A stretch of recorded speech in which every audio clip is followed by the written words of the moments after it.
कृपा करून विश्वास ठेवू नका. मात्र मी एक गोष्ट पुन्हा आपल्याला सगळ्यांना सांगेन, जर कोणी कुठल्या गोष्टीमध्ये जबाबदार असेल, जर कोणी तिथं कुठेतरी वेळेवाकळे प्रकार केलेले असतील, मी आपल्याला सगळ्यांना सांगतो, विकासाची कामं करत असताना कुणी कुणाला खंडणी मागण्याचा प्रयत्न त्या ठिकाणी करू नये. माझ्या ते कानावर आल्यानंतर त्याच्यामध्ये मकोका लावायला पण मी मागं पुढं बघणार नाही.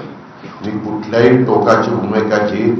मी आधीच देवेंद्रला सांगितलं होतं की मला इकडचं देत असताना त्या संदर्भामध्ये सगळ्यांनी चांगल्या कामाला साथ दिली पाहिजे. त्याच्यात कुठलाही मी अधिकारी पण बघणार आहेत. काही काही अधिकारी इथं बरेच वर्ष राहिलेले आहेत, त्याच्यामध्ये पण मी दुरुस्ती करणार आहे. मी सुरुवातीला सांगितलं, मी भेदभाव करत नाही, पण ज्या चुकीच्या पद्धतीत पूर्वापार चालत आलेले आहेत त्याला कुठंतरी आळा घातलाच गेला पाहिजे. जर चालत आलेले असतील तर पुढे त्याच्यामध्ये मी म्हणेल ते, कारण आम्ही बघतो कधी कधी टीव्हीला वगैरे दाखवलं जातं, चॅनलला कुणी रिव्हॉल्वर काढतं, वर काही रिव्हॉल्वर उडवतात, कुणी इतर रिव्हॉल्वर वगैरे लावून फिरतात.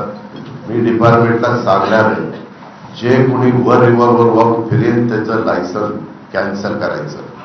रिव्हॉल्वर हे तुमच्या स्वसंरक्षणाकरता किंवा तुम्ही वस्तीवर राहत असेल तर 12 बोर किंवा सिंगल बोर जे काही तुम्हाला घ्यायचे ते तुम्ही घरामध्ये ठेवले पाहिजे. तिथं त्याचा वापर त्या बाबतीमध्ये केला पाहिजे.